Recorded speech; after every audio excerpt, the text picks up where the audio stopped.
The pattern of numbers known as the Fibonacci sequence was discovered while Leonardo Fibonacci was studying the birth patterns of rabbits. What patterns have you discovered in your world? Working, because I work every day.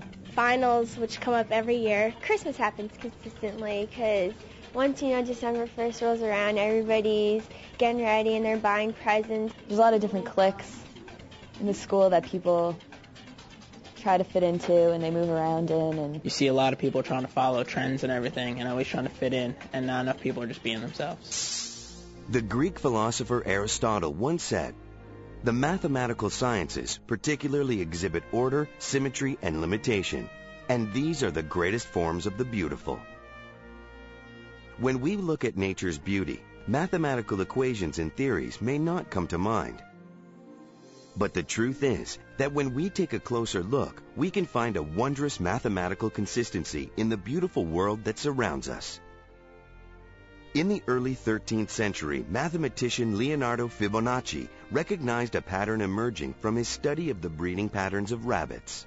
Starting with one pair of rabbits, he observed that every month a productive pair would bear a new pair, who became productive when they were 1 month old. He followed the pattern and found that the number of pairs of rabbits in any given generation was the sum of the pairs in the 2 previous generations. This series of numbers came to be called the Fibonacci sequence. A sequence is any ordered set of objects or numbers, and it can be finite or infinite. An arithmetic sequence or progression is a sequence of real numbers that has a common difference between the terms. In this example, the common difference is 3. A geometric sequence or progression is a sequence of real numbers that has a common ratio between the terms. In this example, the ratio is 3 to 1. A series is the sum of the terms in a sequence. The Fibonacci sequence is a special series because each term in the sequence is the sum of only its 2 preceding terms.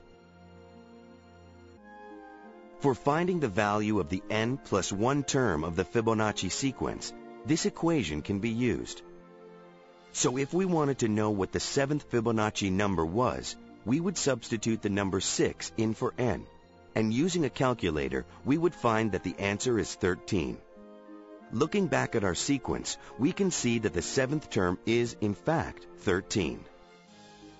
What makes the Fibonacci sequence so interesting is its occurrence and relationship to many things in the natural world.